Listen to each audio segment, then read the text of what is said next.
नमस्कार मित्रों, जय हिंद, जय भारत। आप सभी का स्वागत है। आप लोग जल्दी से ज्वाइन कर लें तो वार्तालाप आगे शुरू की जाए।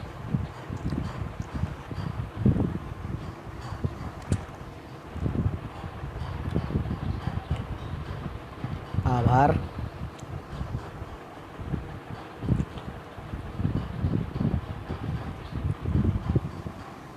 सभी लोगों से निवेदन है कि आप लोग, मैं अपने बताए हुए टाइम के अनुसार आप सभी के समक्ष हाजिर हूँ और आ गए हैं, और हम चाहेंगे आप लोग अपनी प्रतिक्रिया रखें, जिससे कि हमारे और आपके बीच में सवाल और जवाबों का आदान प्रदान हो सके।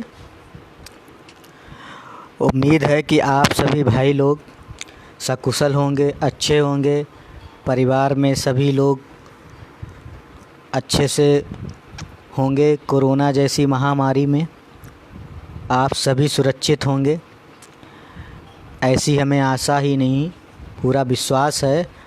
सुनील भैया को बहुत बहुत बधाई। हम अच्छे हैं, आप अच्छे हैं, परिवार में सब अच्छे हैं, ऐसी हम कामना करते हैं।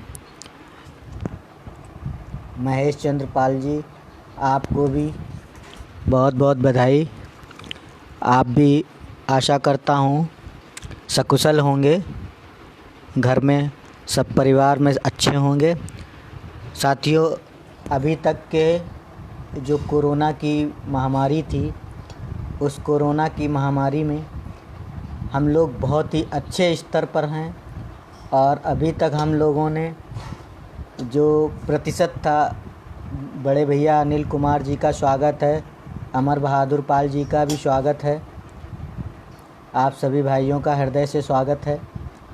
तो कोरोना जैसी महामारी में आप लोगों ने देखा होगा कि लगभग हम 50,000 के नियर अबाउट हम लोग जो है पेशेंट आ गए हैं, और काफ़ी लोग जो है मर भी रहे हैं, और जो मृत्यु दर है वो भी काफ़ी जो है बढ़ रही है। तो ऐसे में हम लोगों को सबसे ज़्यादा जो है अपने आप को सुरक्षित रखने की ज़रूरत है, अपने लोगों को सुरक्षित रखने की ज़रूरत है, और अपने आसपास समाज को सुरक्षित रखने की ज़रूरत है। ये हमारी नैतिक जिम्मेदारी बनती है, और ये हमारा पहला कर्तव्य भी है। इसी के साथ सभी लोगों से आज हम शालिनी पाल प्रकरण पे कुछ जानकारी आप लोगों के समक्ष रखेंगे, क्योंकि अभी तक उक्त प्रकरण में वकील साहब राजेश कुमार परिहार जी का स्वागत है।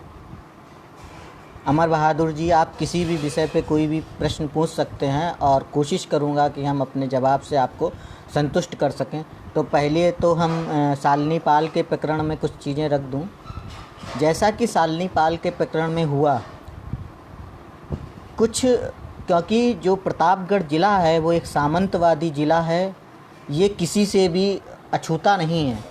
उस ज़िले में, मोहन बघेल जी का स्वागत है, उस ज़िले में बहुत ही कम और बहुत ही निम्न स्तर पर जो है सामान्य जाति या सामंतवादी व्यवस्था के लोगों के खिलाफ़ जो है FIR या मुकदमे दर्ज किए जाते हैं। और उस ज़िले में कहीं ना कहीं हमारा समाज आज भी काफ़ी पिछड़ा है, और लॉकडाउन एक इस पूरे प्रकरण में एक अहम भूमिका में रहा, कि चाहे वो कोई जितने भी हमारे सामाजिक संगठन हैं उनको भी मैं बधाई देता हूँ, वो बधाई के पात्र हैं। उन्होंने जाकर मौके पे उक्त घटना के संबंध में जानकारी की और कार्य किया।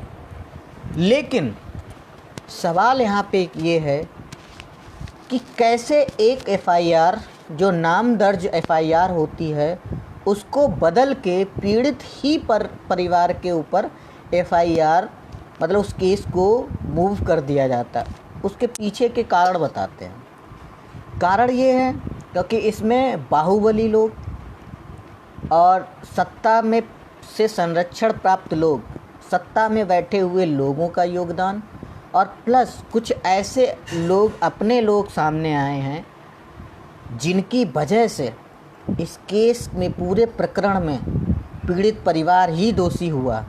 जैसे कुछ जानकारियां हम पॉइंट वाइज आप सभी के सामने रखेंगे। उक्त घटना में जब मेरी बात राम आश्रय से हुआ, 26 तारीख को ये मिट्टी मिला था। हरीश पाल जी आपका स्वागत है। तो जब ये मिट्टी मिला, जब एक एफआईआर जब राम प्रसाद जी के द्वारा दिया गया, तो सुनील जी आपका स्वागत है, जब उनके द्वारा दिया गया, तो उक्त प्रकरण में क्या हुआ कि जब 28 तारीख को इस प्रकरण में एफआईआर लिख गई और जब मेरी बात 27 तारीख में ही जब राम आश्रय जी से हो रही थी, और फिर 28 तारीख को भी मेरी बात जब 7:30 बजे के बाद जब एफआईआर लिखने के बाद, गौरी सिंह प्रधान जी आपका स्वागत है, काशी प्रसाद जी आपका भी स्वागत है। जब 28 तारीख को 7:30 बजे के बाद मेरी पुनः बात राम आश्रय जी से हुआ, तो उन्होंने मेरे से साफ शब्दों में बोला कि जो आरोपी है उस आरोपी के 2 बार मेरे पास कॉल्स आए, और उस 2 बार कॉल्स में एक पहली कॉल्स जो थी उनकी 7:34 पे बात हुआ, जिसमें 13 मिनट 47 सेकंड बात आरोपी के पिता ने की, यानी कि राकेश कुमार जी ने किया। उसके बाद एक दूसरी कॉल उनसे जो बात हुई, धन्यवाद प्रधान जी, आभार। दूसरी बात जब बात हुई इस मामले में, तो उन्होंने बताया कि 2 मिनट 37 सेकंड आरोपी के पिता से इस मामले में बात हुई, और आरोपी के पिता ने साफ शब्दों में एक धमकी दिया कि आप हमारे खिलाफ नाम दर्ज एफआईआर कर रहे हैं और ये अच्छा नहीं होगा। बड़े भाई पारसनाथ जी का भी स्वागत है। ये अच्छा नहीं होगा और आपके द्वारा ये अच्छा नहीं किया जा रहा, इसकी कीमत आपको चुकानी होगी। हम लोगों ने कहा कोई बात नहीं, आपके पास रिकॉर्डिंग्स है, आपके पास सारी चीज़ें हैं और आप रखिए, हम लोग प्रयास करेंगे कि इसमें उचित कार्रवाई की जाए। लेकिन कुछ ऐसे लोग जो शालिनी पाल में, जैसा कि according to police, Rahul Pal ji स्वागत है, पुलिस के हिसाब से जैसा कि उक्त घटना में दिखाया गया है कि पीड़िता की मां ने ही उसकी छाती पे बैठ के उसका मर्डर किया है, जो कि पूरी की पूरी से भी देखेंगे। अभी हाल में ही एक केस हुआ था, अमनमणि त्रिपाठी केस। अमनमणि त्रिपाठी केस में भी यही सारी प्रकरण थी, यही सारी प्रतिक्रियाएं थीं, और इसी तरह से उस केस को भी मूव किया गया था। लेकिन जब अंडर ऑब्जर्व कोर्ट में मामला चला, तो कई जो फर्दर जांच हुई, तो फर्दर जांच में कई ऐसे फैक्ट निकल के आए जो कि मतलब बहुत ही संदेहजनक थे। तो इस पूरे प्रकरण में जो पुलिस की भूमिका रही, पुलिस की पूरी भूमिका जो है वहाँ पे कद्दावर लोगों की वजह से, और कुछ ऐसे नाम हैं जिनको अपनी राजनीति चमकानी थी, जिनको अपने टेंडर चाहिए थे, जिनको अपनी लाइफ स्टाइल बनानी थी, वो लोग नंबर बढ़ाने के चक्कर में पीड़ित परिवार को विश्वास में लेकर के और पीड़ित परिवार के साथ ही गद्दारी किए हैं। ये बहुत बड़ी विडंबना है।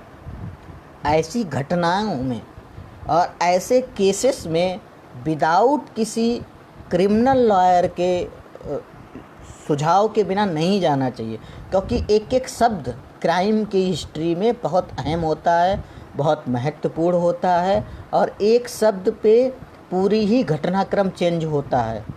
फिर भी अब इसमें संदेह की बात ये थी कि जो पीएम रिपोर्ट हुआ, according to law, PM report में जब या वीडियोग्राफी के माध्यम, जब कोई बड़ा क्राइम होता है तो वीडियोग्राफिंग के माध्यम से पोस्टमार्टम रिपोर्ट तैयार होती है। तो उस पोस्टमार्टम रिपोर्ट में ना तो कोई आरोपी की तरफ से व्यक्ति है और ना ही कोई पीड़ित की व्यक्ति तरफ से, कमल जी नमस्कार, पीड़ित की तरफ से कोई व्यक्ति है। अन्य लोग उसमें जो है वहाँ पर एफपीएम की रिपोर्ट करा रहे हैं, और उस क्योंकि जो एक संस्था है जो आजकल इस समय सत्ता में है, सत्ता चला रही है, एक सत्ता दल की वो एक सहयोगी संगठन है, उन लोगों का इस पूरे केस में सीधा कहना था कि इस केस में एफआईआर ना लिखी जाए, इस केस में समझौता कराया जाए। ऐसे अपने ही लोगों को आगे किया गया जिससे कि इस केस में समझौता हो, लेकिन किसी कारण बस ये मुद्दा सोशल मीडिया पे गया हम आप सभी धामू जी अननेसेसरी सभी भाइयों ने जब इस मुद्दे को उठाया, रश्मि जी, प्रवीण जी, आपका स्वागत है। जब इस मुद्दे को उठाया, ये इतना मुद्दा हाईलाइट हुआ कि यहाँ से लेकर के डीजीपी तक इस मुद्दे के संदर्भ में बात हुआ। लेकिन हम और आप, हमारे सभी महानुभाव जो हमें सुन रहे हैं, हम लोग एक साधारण व्यक्ति हैं। ना हम सत्ता में हैं, ना हमारे विधायक हैं, ना हमारे सांसद हैं, ना ही हमारे आईएएस आईपीएस हैं जो हमें सहयोग करेंगे। जितना हम लोगों के अंडर ऑब्जर्व में था, हम लोगों ने उतना सारा प्रोसेस किया। जब ये सारी चीज़ें, योगेश जी स्वागत है, जब ये सारी चीज़ें हो गई तब पीएम मैनेज कराया गया। पीएम मैनेज कराने में, क्योंकि अगर पीएम में सेक्सुअल हैरेसमेंट नहीं निकलता है तो सीधा सीधा केस जो है वो ऑनर किलिंग की तरफ मूव हो जाएगा।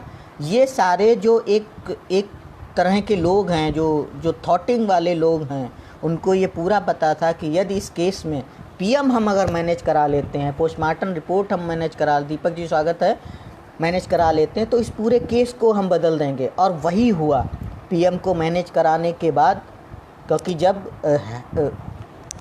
सेक्सुअल जो हैरेसमेंट उसमें नहीं आया, तो ये उन्होंने, पुलिस ने सीधा सीधा फिर पीड़ित परिवार को ही टॉर्चर में लेने लिया। राम राम जी, पीड़ित परिवार को टॉर्चर में लेने के बाद उनके ही ऊपर जो है इस केस को फाइल किया, बनाया, और पूरे के पूरे 72 घंटे से ज़्यादा, लक्ष्मी चंद जी स्वागत है, 72 घंटे से ज़्यादा उन्होंने अपनी कस्टडी में रखा।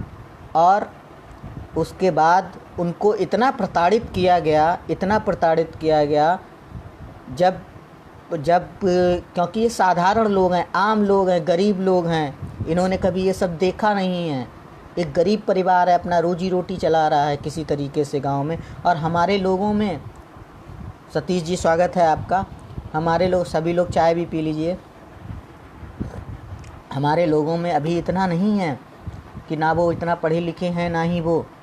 तो उक्त मामले में पुलिस ने पूरा का पूरा दामोमदार इनके आसपास रखा। और कई बार, एक बार नहीं, कई बार पीड़ित के परिवारों को धमकाया गया, उनको कोशिश की गई। और रात में भी 2 बजे के समथिंग माननीय एसएचओ साहब पीड़िता की मां के पास जाते हैं, आशापाल के पास, और कहते हैं कि आप इस केस को कन्फेंस कर लें, आप ये स्वीकार कर लीजिए कि आपके ही द्वारा इस घटना को कारित किया गया है और आपने ही इस घटना को किया है। जब पीड़िता की मां के द्वारा ये शब्द कहे जाते हैं कि जब वो बच्ची थी, पैदा हुई थी, छोटी सी थी, तब मेरे से नहीं मरी, दब के नहीं मर गई, इतनी बड़ी बच्ची कैसे मार दी। और इतना हम विश्वास के साथ जानते हैं, और आप लोग मुझे सुन रहे हैं, आप भी ये विश्वास के साथ जानते हैं कि हम लोग इतनी बड़ी घटना को, हमारे लोग अंजाम नहीं दे सकते हैं। ये हमें पूर्ण विश्वास है।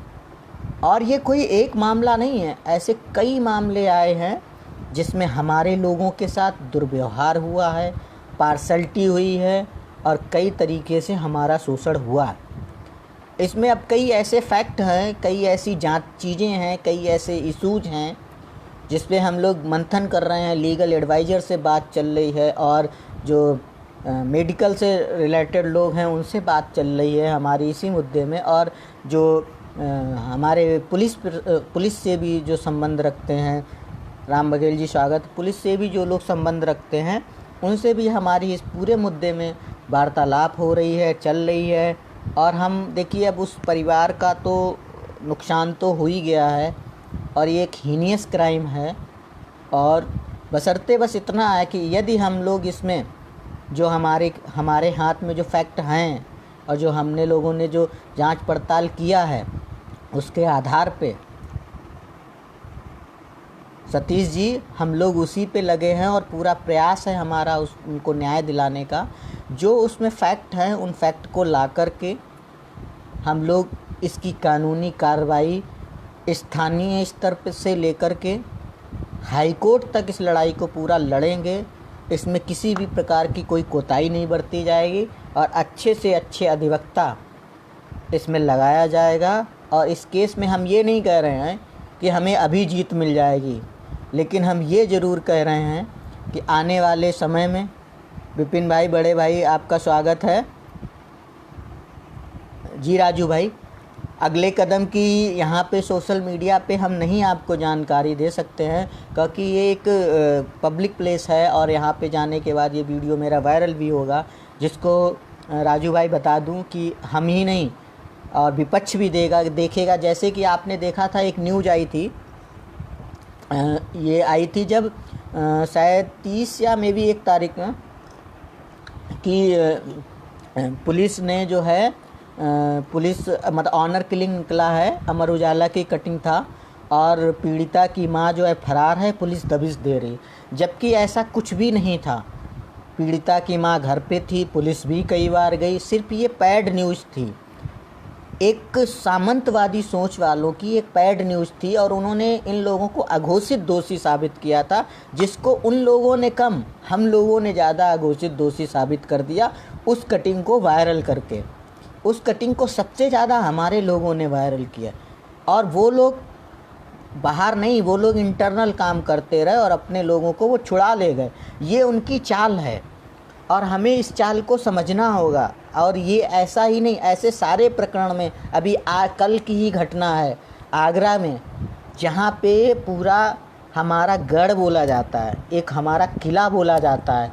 समझिए आप, उस किले में सांसद आपका, जिला पंचायत अध्यक्ष आपका, ब्लॉक प्रमुख आपका, वहाँ पे फतेहाबाद में ब्लॉक प्रमुख आपका है, एतमादपुर में चेयरमैन आपका है, बीएसपी पार्टी के कोऑर्डिनेटर हैं वहाँ पे, कांग्रेस पार्टी के जिला उपाध्यक्ष हैं, कांग्रेस पार्टी के पूर्व प्रत्याशी हैं वहाँ पे, पूर्व विधायक जी भी हैं बसपा से वहाँ पे, समाजवादी पार्टी के वहाँ पर मेयर प्रत्याशी और उसके पूर्व मेयर प्रत्याशी और पूर्व लोकसभा प्रत्याशी भी हैं। इतने लोगों के हाथ होने के बाद, और सबसे बड़ी बात, वहाँ पे एक बहुत बड़े बिजनेसमैन भी हैं। जब उस जगह पे हमारे साथ अत्याचार होगा, बहुत बहुत धन्यवाद विपिन भाई, हमारे साथ अन्याय होगा, और हम वहाँ पर पार्टी लेवल पे सोचेंगे कि नहीं, हम पार्टी लेवल पे, अगर पार्टी के लेवल पे कोई व्यक्ति आएगा तब हम मदद करेंगे। आप सोचिए, कुछ चंद लोग जो मात्र 3% जनसंख्या है उनकी, मात्र 3% इस देश में, वो 3% लोग, भारत जी आपका स्वागत है, वो इस देश पे अपने विचार से शासन कर रहे हैं। कोई उनके पास एक्स्ट्रा एबिलिटी नहीं है, ना ताकत है, ना पैसा है, कुछ नहीं है। आज सत्ता में आने के बाद हो गया, अलग विषय है, लेकिन वो थॉटफुल लोग अपने विचार से इस देश पे शासन कर रहे हैं, जिसमें उन 3% लोगों में 1.5% आज भी कांग्रेस के पास है। बाकी का बचा 1.5% में 1% लोग जो है भारतीय जनता पार्टी में काम करते हैं। 0.50% लोगों में से कुछ प्रतिशत बहुजन समाजवादी पार्टी में और कुछ प्रतिशत, अनुज जी धन्यवाद, समाजवादी पार्टी में काम करते हैं। बहुजन समाजवादी पार्टी में उनको पूजा जाता है। जैसे कि बहुजन समाजवादी पार्टी का अगर आप पुराना इतिहास उठा के देखे होंगे, काशीराम जी ने जो नारा दिया था, वो नारा था तिलक तराजू और तलवार, इनके मारो जूते चार।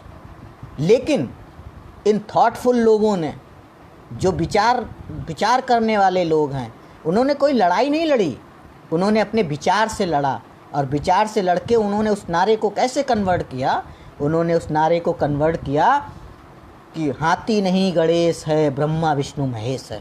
मतलब जो उनकी क्रोनोलॉजी है, जो उनकी थिंकिंग है, जो उनका विचार है, उन्होंने अपने विचार से उनकी विचारधारा को बदल दिया। इसी तरह समाजवादी पार्टी में मानवर लोहिया जी के विचारों को बदला गया। मानवर लोहिया जी के विचारों को बदल के आज उन अपने थॉटों पे उन्हें चलाया गया, और आज उस पार्टी में भी वो लोग शासन कर रहे हैं। अगर आप लोगों को वाकई में, बिल्कुल योगेश भाई, ये सत्य बात है, इस देश में हमारा प्रतिशत, वोटिंग प्रतिशत हमारा ज़्यादा है, वोट हमारा ज़्यादा है, लेकिन टिकट सिर्फ कुछ जात विशेष लोगों को ही दिया जाता है। क्या आप लोगों में से इतने भी लोग काबिल नहीं हैं कि चुनाव लड़ सकें?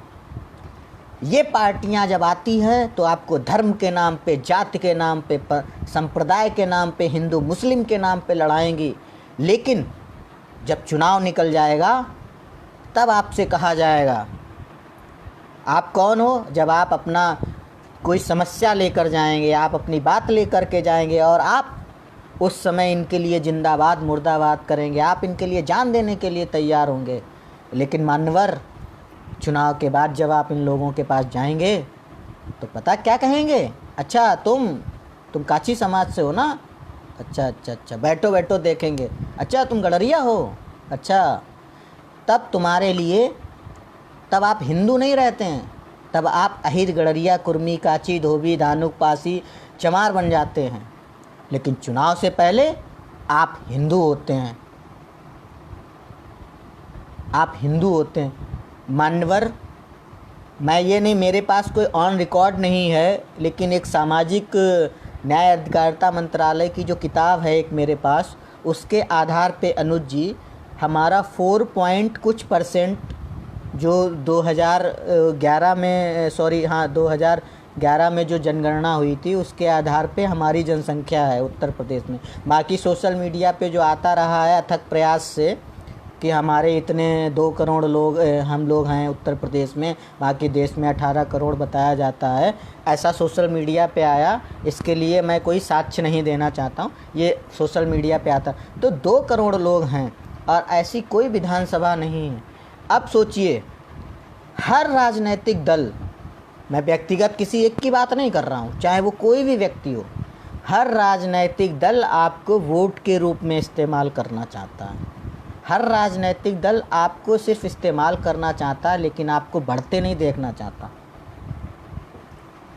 चाहे वो कोई भी पार्टी हो। माननीय मुलायम सिंह जी ने नारा दिया था कि अहिर गडरिया भाई भाई, दूसरी जात कहाँ से आई। बहुत अच्छी बात थी जब आपने नारा दिया। और जिस समय यादव समाज इस पूरे राजनीति में आया था घटनाक्रम में, उस समय हमारा स्तर इस यादव समाज से बहुत अच्छा था। लेकिन उन्होंने अहिर गडरिया भाई भाई, दूसरी जात कहाँ से आगी कर कहकर खुद को आगे बढ़ा लिया। लेकिन आप आज भी वहीं रह गए। आज 70 साल बाद भी हम 70 साल और पीछे हैं।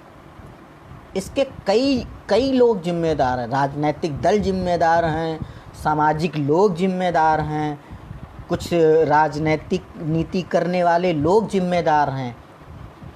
आप सोचिए कि 2007 में हमारे जब 14 MLA हुआ करते थे, आप अंदाज़ा लगाइए, वो 14 MLA 2017 आते आते 2 पे रह गए।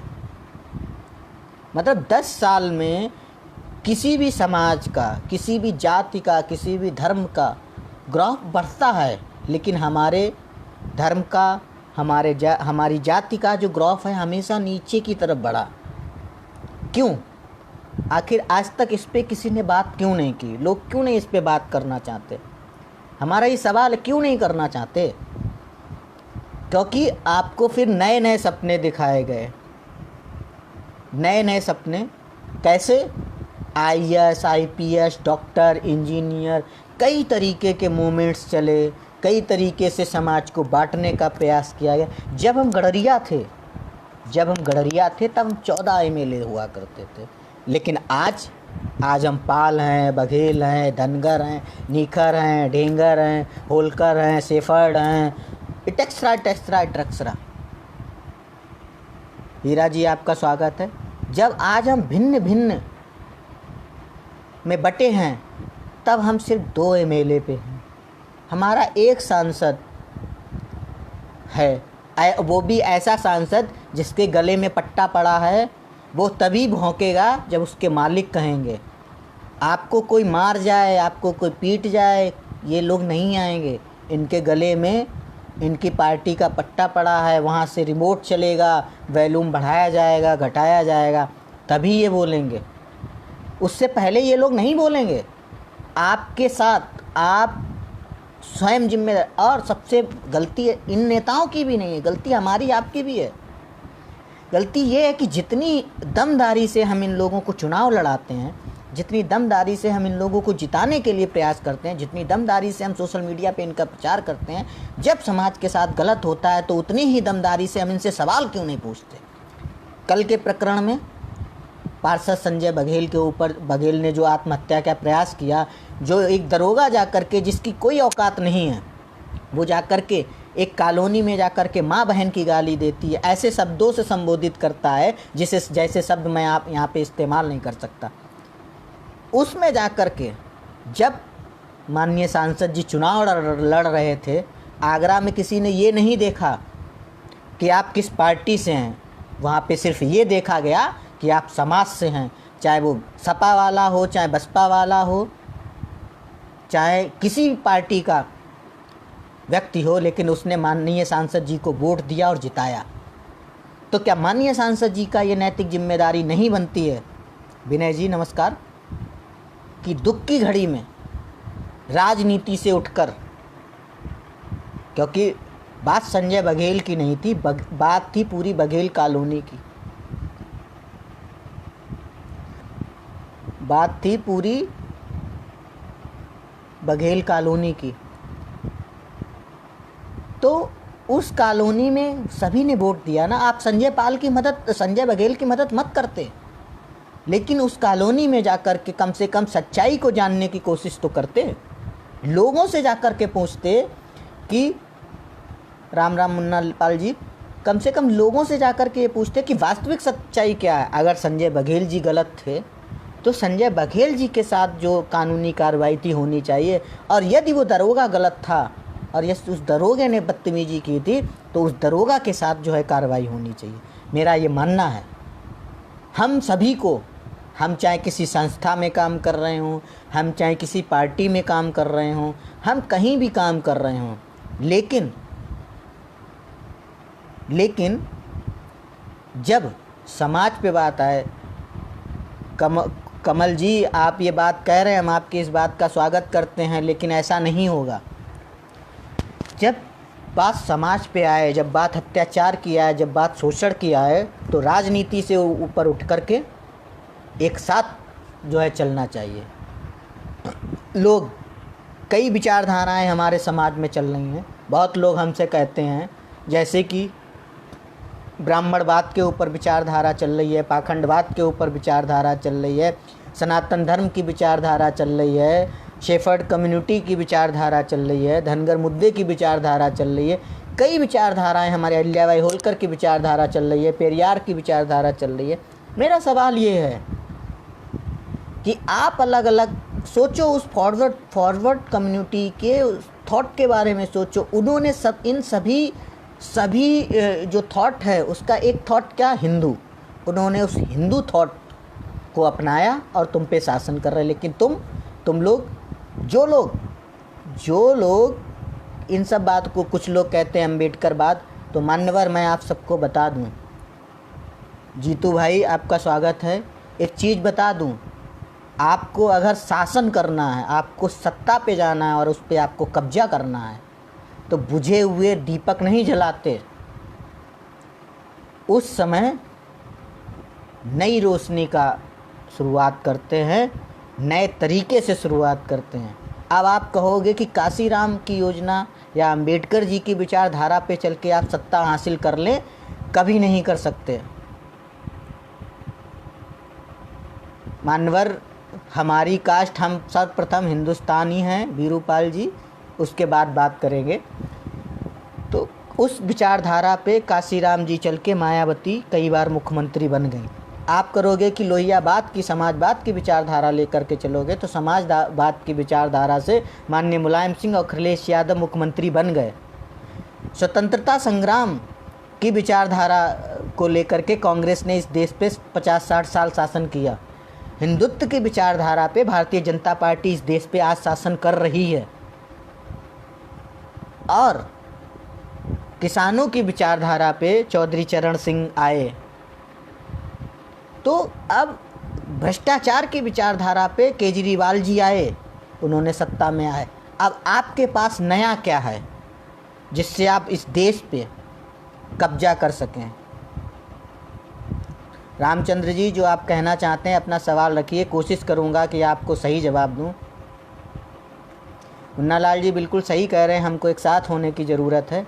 मेरा ये सिर्फ एक कहना है, आप लोग जहाँ भी जिस पार्टी में काम कर रहे हैं, जिस संस्था में काम कर रहे हैं, वहाँ काम करिए, मन के साथ करिए, लेकिन जब सामाजिक बात आए, जब समाज के ऊपर अत्याचार की बात आए, तब राजनीति से। और रामचंद्र जी, आप अपनी बात कह सकते हैं, हम आपके सवाल को लेंगे और जवाब देने की कोशिश करें। जब राजनीतिक बात आए, ये समाज के ऊपर अत्याचार की बात आए, उस समय आपको इन सब से उठकर एक साथ आगे चल कर के, समझे, एक साथ उठ कर के आगे बढ़ने की ज़रूरत है। तो मान्यवर, बहुत से ऐसे इशूज़ हैं जो हम लोगों को सॉल्व करने हैं। एक चीज़ देखने को मिली इस बार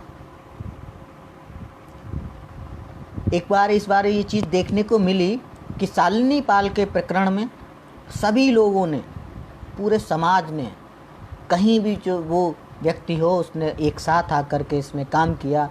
लॉकडाउन की वजह से या अन्य ऐसे कारण थे जिसकी वजह से हम उस बहन को न्याय नहीं दिला पाए। ये हमारी भूल है, मतलब हमारी एक गलती है या हमारी एक कमी है, जिसको हमने आप सबके सामने स्वीकार भी किया है, लेकिन कुछ ऐसे कारण थे जिसकी वजह से हम उनको न्याय नहीं दिला पाए। रमेश चंद जी, स्वागत है। न्याय नहीं दिला पाए, लेकिन न्याय की लड़ाई यही नहीं, बात सवाल ये नहीं है। आज ये एक शालिनी पाल के साथ हुआ है, आज ये राम प्रसाद के साथ हुआ है, लेकिन ऐसा आपके साथ भी हो सकता है। उदाहरण के लिए आगरा के संजय बघेल जी इसके जीते जागते उदाहरण हैं। आप जब जाति पे अत्याचार होता है, हर जाति में आज जो है आगे बढ़ रहे हैं लोग, आगे जा रहे हैं और हम लोग पीछे जा रहे हैं। आखिर क्यों? बाबू कुरैशी बाबू जी, यहाँ मामला जो है अखिलेश यादव जी का नहीं है। हम एक बात को रख रहे हैं, हम वो कहना चाहते हैं। तो मान्यवर, आप सबको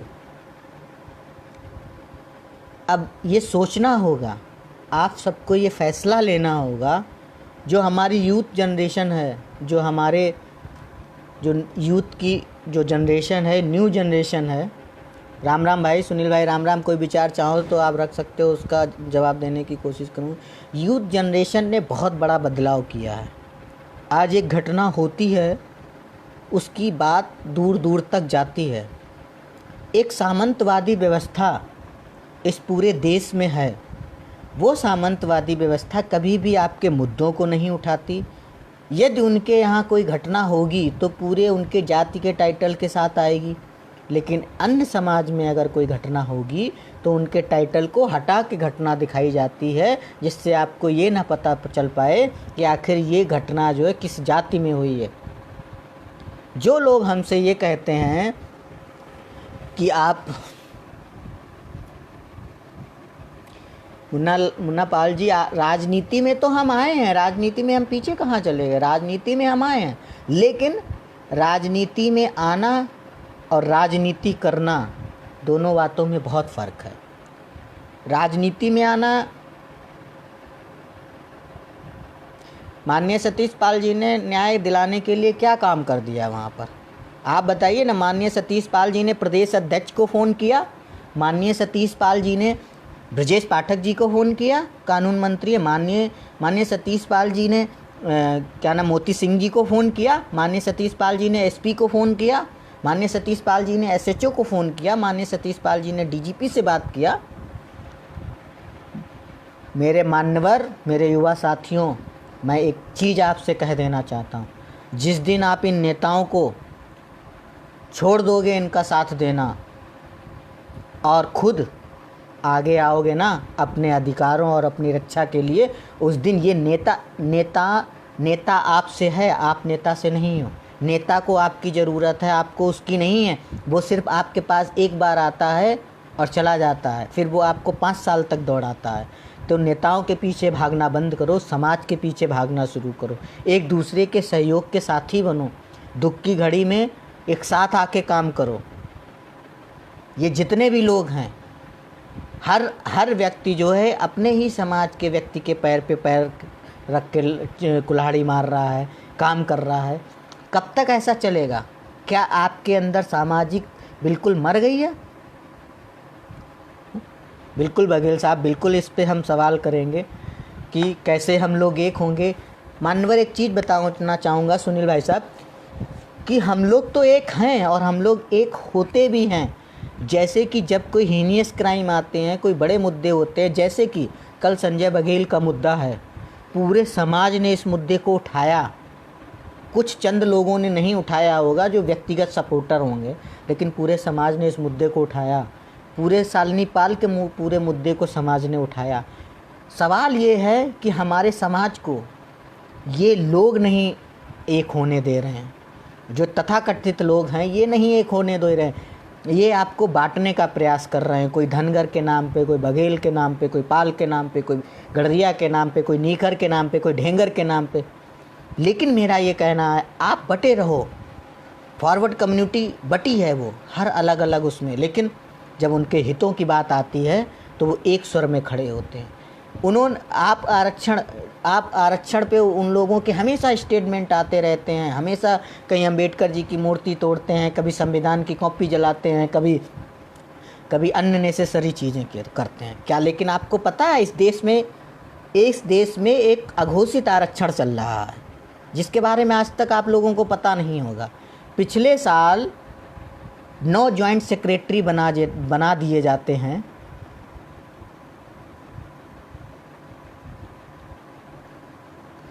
कृष्णा बघेल जी होगी, इस पॉइंट को रख दें कि 9 जॉइंट सेक्रेटरी बना दिए जाते हैं डायरेक्ट आईएएस। आपके बच्चे मेहनत कर करके मर जाएंगे, लेकिन आईएएस नहीं बनेंगे। अभी अप्रैल के महीने में 3 जॉइंट सेक्रेटरी बना दिए जाते हैं सेंट्रल में। 3 जो है सेक्रेटरी बना दिए जाते हैं और उसके बाद जो है किसी ने कोई विरोध नहीं किया। यूपीएससी एक्ट है एक, जिसमें कि आपने देखा होगा कि प्रतिवर्ष 1020, 1030 ऐसे करके वैकेंसी आती हैं, लेकिन जो भर्ती होती है 960, 950 ऐसे होती। जो 60 सीटें होती हैं वो डायरेक्ट यूपीएससी एक्ट के माध्यम से सिर्फ एक जाति के लोगों को अपॉइंट किया जाता है। आप अगर ओबीसी मुलायम सिंह आ जाएंगे तो जातिवाद हो जाएगा, मायावती जी आएंगी डीजीपी ब्रजलाल को बना देंगी तो जातिवाद हो जाएगा, अखिलेश यादव जी आएंगे किसी यादव को अगर थाना प्रभारी बना देंगे तो जातिवाद हो जाएगा। लेकिन जब ये फॉरवर्ड कम्युनिटी के लोग, ये सामंतवादी व्यवस्था के लोग जब सत्ता में आएंगे, ये कितने भी जर्नल लोगों को डीजीपी, प्रमुख सचिव, आज उत्तर प्रदेश का कोई भी ज़िला देख लो आप, हर ज़िले में सामंतवादी व्यवस्था के बड़े अधिकारी बैठे हैं। कोई जातवाद नहीं है ये। और हम अगर अपने हित की बात करेंगे, हम अपने समाज को उठाने की बात करेंगे, हम ओबीसी के हक की बात करेंगे, हम एससी एसटी की रक्षा की बात करेंगे, तो हम जातिवादी हैं। मैं हूँ जातिवादी। अगर हमारे इस जातिवादी से हमारे लोगों की रक्षा होती है, हमारे लोगों के अधिकारों का संरक्षण होता है, तो मैं जातिवादी हूँ। मुझे कोई फ़र्क नहीं पड़ता अगर कोई ये कहे कि आप जातिवादी हैं। क्यों नहीं आज जो है मीडिया में किसी को दिखाया जाता है, क्यों नहीं ये लोग कहते हैं कि आज जातवादी, तो आज हो रहा है ना। अभी 27 अप्रैल के शासनादेश में मनोज कुमार, प्रमुख सचिव मनोज कुमार आदेश करते हैं कि क्योंकि एससी के तो आरक्षण को आप काट नहीं सकते हो ना, तो जर्नल के जो 10% आरक्षण मिला उन लोगों को और प्लस एससी के लोगों को ही आईएएस के लिए, आईएएस आईपीएस के लिए उत्कृष्ट कोचिंग के लिए जो है मिलेगी। 2017 में शायद 18 में भी नीट की परीक्षा में जो 9000 सीटें आती हैं नीट की, जिसमें एमबीबीएस डॉक्टर बनते हैं, उसमें आपका कोटा ख़त्म कर दिया गया।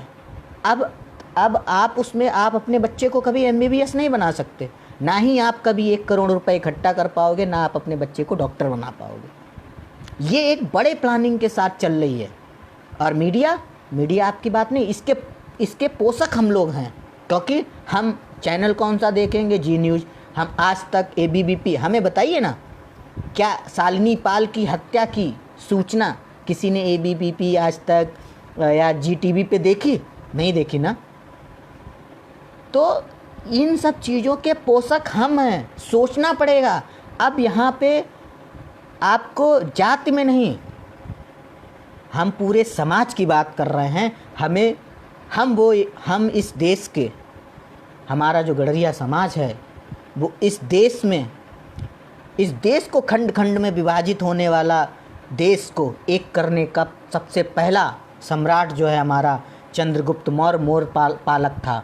जो व्यक्ति, जो कुछ कम्युनिटी के लोग उसको अपना बताते हैं, तो उसके लिए मेरे पास साक्ष्य हैं, एविडेंस हैं, उसकी पूरी हिस्ट्री है कि वो चंद्रगुप्त मौर्य एक हमारा अंश थे, हमारे वंशज थे, गडरिया समाज के व्यक्ति थे। उन्होंने इस देश में खंड खंड में विभाजित इस देश को एक करके अखंड भारत का निर्माण किया।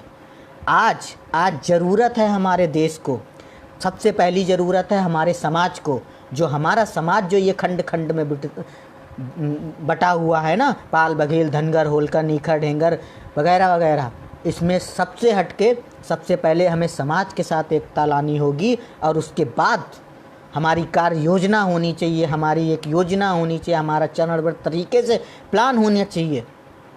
जब आरएसएस बना होगा तो किसी ने नहीं सोचा होगा कि वो 100 साल बाद जो है, 90 साल बाद जो है देश पे शासन करेगा। लेकिन आज वो देश पे शासन कर रहा है और वो सारी पॉलिसी अपनी चला रहा है जो उसको चाहिए। ये वही संगठन है जिसका 2002 से पहले उससे मुख्यालय के ऊपर तिरंगा झंडा नहीं लहराता था। बॉम्बे हाई कोर्ट के आदेश के बाद उस पर झंडा लहराया गया। लेकिन सेकुलरवादी हम हैं, जातवादी हम हैं, सारे वादी हम ही हैं। जब एक एससी का आईएएस अधिकारी बनता है तब जातिवाद नहीं दिखता है, तब अपने बच्चियों को भी वहाँ कर देते हैं, क्योंकि उनको पावर के साथ रहना है। इस सोच में बदलाव लाना होगा और हम ये वादा करते हैं आपसे, अब इस सोच में बदलाव आएगा और हम इस बदलाव के लिए पहला कदम बढ़ाने की ओर हैं। मान्यवर वीरूपाल जी, आप, हमें लगता है बहुत ही, जितने भी मेरे महानुभाव यहाँ जुड़े हुए हैं वो सभी जानते हैं कि शालिनी पाल के मुद्दे में हमने क्या किया है या मैं क्या कर रहा हूँ। और किसी भी व्यक्ति की शायद शालिनी पाल के परिवार से आज की डेट में बात नहीं हो रही होगी सिवाय मेरे, ठीक है। तो यहाँ पे सोशल मीडिया पे हम आपको नहीं दिखा सकते, कुछ चीज़ें जांच का विषय होती हैं और उस पर हमारे जितने भी अधिवक्ता बंधु हैं या जितने भी लीगल एडवाइज़र हैं उन पे सब पे बात हो रही है और चल रहा है। काश मैं कोई मंत्री नहीं हूँ, ना मेरे पास कोई बड़ा पद है वीरूपाल जी, ना ही आपने जैसे कहा सतीश पाल जी की तरह सत्ता पार्टी के साथ मैं उनके लिए वोट मांगने कहीं गया हूँ। यदि मैं वोट मांगने गया होता और यदि मैंने वोट मंगवाया होता या किसी भी सांसद विधायक के लिए वोट डलवाया होता तो मैं दावा रखता हूँ, छाती ठोक के उससे बोलता कि हमारे समाज के साथ ऐसा अत्याचार हुआ, आपने क्यों नहीं मदद की। और जिस दिन हमारे लोग इस तरीके से सवाल करना सीख जाएंगे ना, एक बहुत बड़ा परिवर्तन आएगा, एक रेवोल्यूशन आएगा इस समाज में। और आज इस समाज में रेवोल्यूशन की ज़रूरत है। आप अपने साथ, अब आप जो है पाल, बघेल, धनगर, होलकर की बात मत करिए, आप अखंड आज़ाद भारत की निर्माण की बात करिए। आप करिए कि हम इस भारत का निर्माण करेंगे, क्योंकि हम में वो खून है, हम वो व्यक्ति हैं, हमारे अंदर वो अनुशासन है, हम उस अहिल्या के वंशज हैं जिसने इस देश में अंग्रेज़ों के बिना गुलाम हुए 200 साल तक शासन किया। हमें वो शासन करना सिखाएंगे। आज आपको थॉट करने की ज़रूरत है। मानवर संगठन कितने भी अनेकों हों, सवाल तो यही है कि आप सामाजिक संगठन बना रहे हो। जो थॉटफुल लोग हैं, जो विचारशील लोग हैं, उन्होंने कभी भी सामाजिक संगठन नहीं बनाए। उन्होंने ऐसे संगठन बनाए जिससे कि इस देश पे कब्जा किया जाए। किसानों के संगठन बनाए, क्योंकि किसान में भले ही किसान एक शब्द हो लेकिन उसमें सारा समाज आता है। उन्होंने हिंदुत्ववादी संगठन बनाए, क्योंकि भावनाओं से जोड़ के लोगों को राज किया। तो हमें ऐसे संगठन की ज़रूरत है जिसमें आप सर्व समाज को लेकर चल सको, जिसमें आप सर्व समाज के नेतृत्व को आगे बढ़ा सको, जिसमें आप, जब आपके साथ सारा समाज जुड़ेगा। लोधी जी, आपका स्वागत है। मेरे बड़े भाई कानपुर से मित्र हैं, लोधी जी भी अभी हमारे साथ लाइव में ज्वाइंट हुए हैं। देखिए आप, जिसकी हिंदुत्व की बात होती है ना, जिसके लिए हिंदुत्व की, आज हमारे बहुत से भाई फेसबुक पे हम आप जैसे लोगों से आके लड़ते हैं, बहस करते हैं, हिंदुत्व के मुद्दे पे बहस करते हैं, लेकिन उनको ये नहीं पता है कि सुरेश बघेल जी, जो जिस समय बाबरी मस्जिद गिराई गई थी, सारा प्रिंट मीडिया से लेके इलेक्ट्रॉनिक मीडिया तक पूरे देश में छाए हुए थे, डायनामाइट के नाम से मशहूर थे। क्यों? अगर माननीय सुरेश बघेल जी फॉरवर्ड कम्युनिटी से होते तो निश्चित तौर पर जो है आज वो देश की संसद में होते, लेकिन उनका गुनाह ये था कि वो गड़रिया समाज में पैदा हुए थे, इसलिए वो आगे नहीं बढ़ पाए, जेल में रहे। अब शोषण उनका हुआ सारा, लेकिन उनके नाम पे कई लोग, जो अडवाणी जी आज जो है वहाँ बड़े हैं, उनके साथ रहने वाले आज आगे बढ़ गए। लेकिन सुरेश बघेल जी, मथुरा में किसी से भी पूछ लीजिए, सुरेश बघेल एक बहुत बड़ा नाम है, उनका क्या हश्र है। माननीय कल्याण सिंह जी, जिनकी सरकार गिर गई, जिन्होंने इस मुद्दे के लिए अपना सब कुछ त्याग दिया, जेल में गए, सब कुछ किया, एक सामंतवादी व्यवस्था का व्यक्ति आकर के वीडियो के माध्यम से ये धमकी दे के जाता है और कहता है कि 2 मिनट के लिए पैरा कमांडो हटा लो, हम गोली मार देंगे।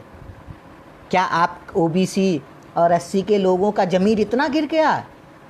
आपके अंदर का खून मर गया? आपके अंदर खून नहीं रहा, पानी हो गया है। कोई भी व्यक्ति आकर के कुछ भी कह के चला जाएगा और आप महात्मा गांधी बने रहोगे। हम मानते हैं इस देश में महात्मा गांधी ने आज़ादी की लड़ाई के लिए योगदान दिया, लेकिन उससे भी ज़्यादा कहीं योगदान हमारे उन वीर शहीदों का था जिन्होंने इस देश में एक क्रांति लाई। पंडित चंद्रशेखर और भगत सिंह जैसे लोगों ने, जिनकी वजह से इस देश में आज़ादी, अब वो टाइम चला गया।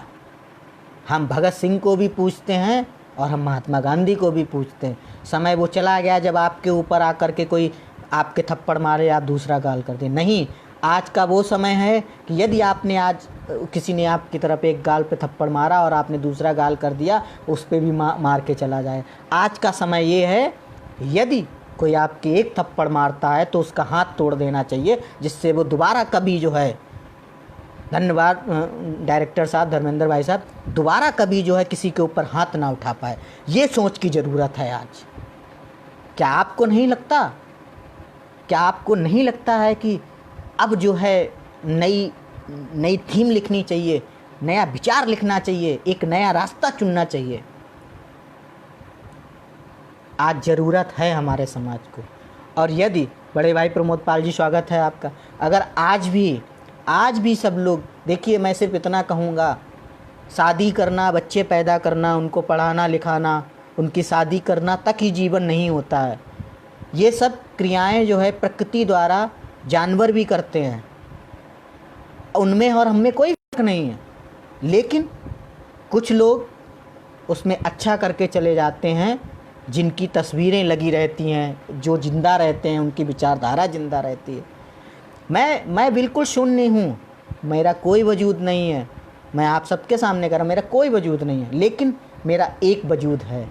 मेरा वजूद ये है कि मेरे पास थॉट है, मेरे पास विचार है, मेरे पास आवाज़ है, मेरे पास जुनून है, और मेरे पास ये जब थॉट है, इस थॉट से जब आप जुनून आएगा, जुनून से क्रांति आती है, और क्रांति से तख्ता पलट होता है, और तख्ता पलट जब होता है तो नया सत्ता धारण होता है। आज हमारे समाज में या हमारे पूरे देश में आज क्रांति की ज़रूरत है। हमें हमेशा बांटने का प्रयास किया गया, जाति के नाम पे, धर्म के नाम पे, संप्रदाय के नाम पे, जाति में जाति के नाम से बांटने का प्रयास किया गया। जाति में जात के नाम से किसने बांटा? समाज में समाज के नाम पे बांटा गया, हमें किसने बांटा? आज लोग कहते हैं कि, और जब आप बात करते हो ना बहुत लोग आते हैं, आप उनका जवाब नहीं दे पाओगे। क्यों? क्योंकि जब हमें दुश्मन से लड़ाई लड़नी होती है, जब उससे हमें जीतना होता है, तो सबसे पहले उसके बारे में जानने की कोशिश करें। आज हमारे समाज के जितने पर्टिकुलर एक नहीं, मैं ये नहीं कह रहा मैं बहुत ही होशियार हूँ या मैं कुछ नहीं हूँ, मैं तो एक साधारण सा कार्य करता हूँ। मैंने जो अभी तक अनुभव किया, जो सीखा, जो पढ़ा, वो आपसे साझा कर रहा हूँ। आज जो है सबसे पहले उस कम्युनिटी को पढ़ने की ज़रूरत है। देखो कैसे बिना लड़े, बिना झगड़े, बिना आंदोलन किए, ना सड़क पे आए, एक बूंद रक्त का भी नहीं बहा, और उन्होंने आरक्षण ले लिया। लेकिन आपके आरक्षण का आज भी विरोध करते हैं।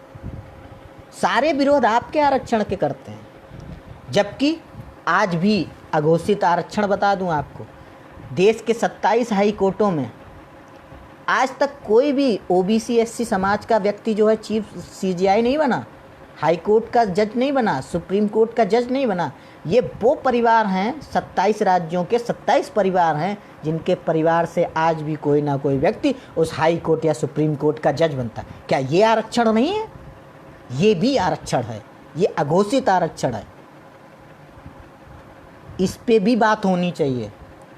देश की आधी संपदा पे ज़्यादा आपका कब्जा है, उस पे कभी बात नहीं होती।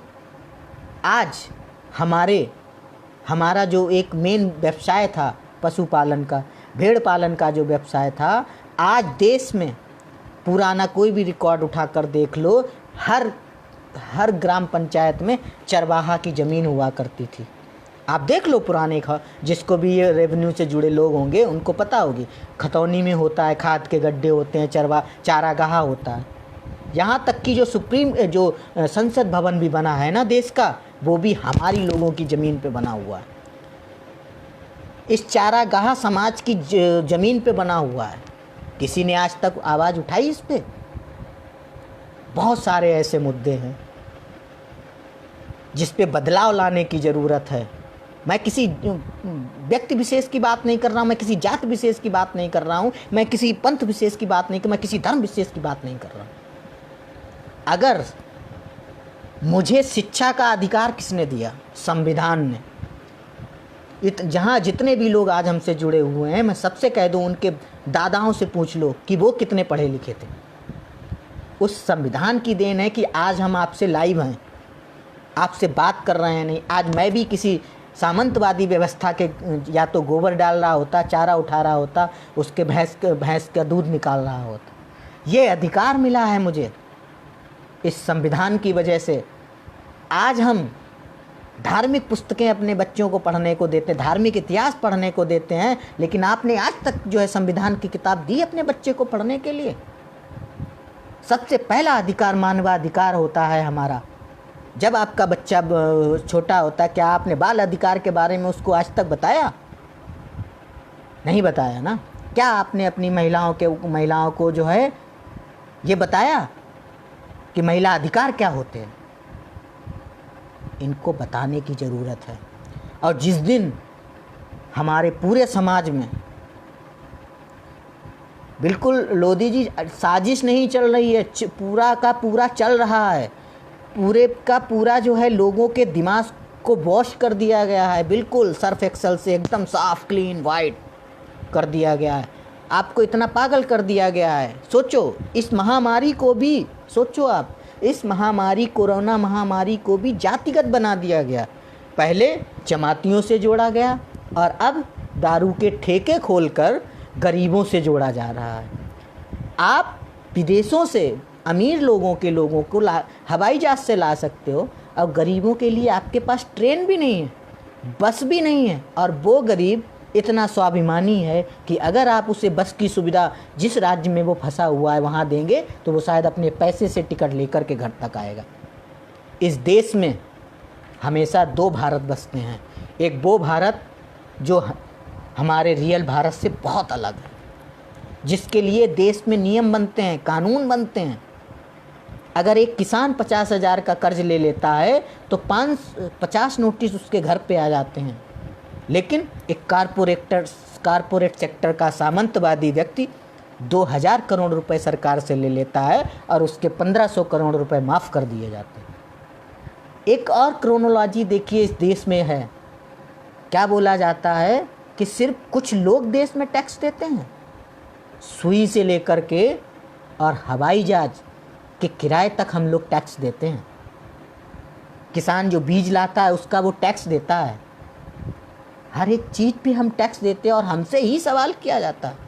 और यदि ये कारपोरेट वाले इतना ही टैक्स देते हैं तो क्यों एक महीने में ही सरकार की जो है पूंगी बच गई, अर्थव्यवस्था के नाम पे नीचे आ गए। कहाँ चले गए टैक्स धारक? सवाल है मेरा। जिनके ऊपर ये पूरा देश चल रहा है, ऊपर सारे स्कूल चल रहे हैं, यूनिवर्सिटी चल रही हैं, अब कहाँ चले गए भाई टैक्स धारक लोग? असली इस देश के अर्थव्यवस्था में योगदान करने वाले हम और आप, इस देश को चलाने वाले हम और आप हैं। मेरा इस वीडियो को देखने वाले एक एक व्यक्ति से निवेदन है, करब्रत निवेदन है मेरा कि जाति ये सब छोड़ के हमारा जो पूरा समाज है, जो पूरा शोषित समाज है, उस पूरे शोषित समाज को एक साथ ला करके आगे चलने की ज़रूरत है। मैं किसी एक जात की बात नहीं कर रहा हूँ, मैं उस पूरे शोषित समाज की बात कर रहा हूँ, चाहे वो ओबीसी का हो, चाहे वो एससी का हो, चाहे वो एसटी का हो।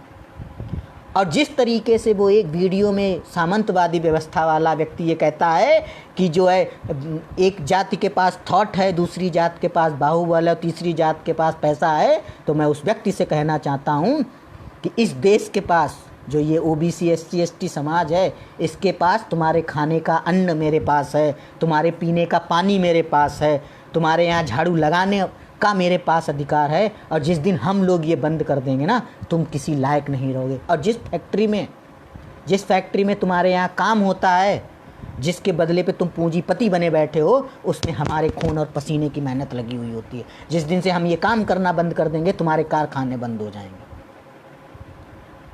तो मैं ऐसी सोच, सामंतवादी व्यवस्था की सोच रखने वाले लोगों से ये कहना चाहता हूँ कि हम आ गए हैं मैदान में और हम लड़ेंगे, मिटेंगे, लेकिन अपने इस समाज को एक नई दिशा और एक नई दशा दे करके जाएंगे। और ये मेरा आप सभी से कहना है, बहुत हो गया है अत्याचार, अब हमें एकजुट होकर के आना पड़ेगा। और अब राजनीति और समाजनीति दोनों की सूरत और सीरत बदलने का समय है। और अब ये सीरत और सूरत दोनों बदलनी चाहिए। ये तभी बदलेगा जब आप हमारे साथ चलेंगे। मेरा ये कोई ध्येय नहीं है और मैं ये आपसे वादा करता हूँ इस चीज़ का, राजनीति नहीं करनी है, लेकिन राजनीति बदलनी है। इस पे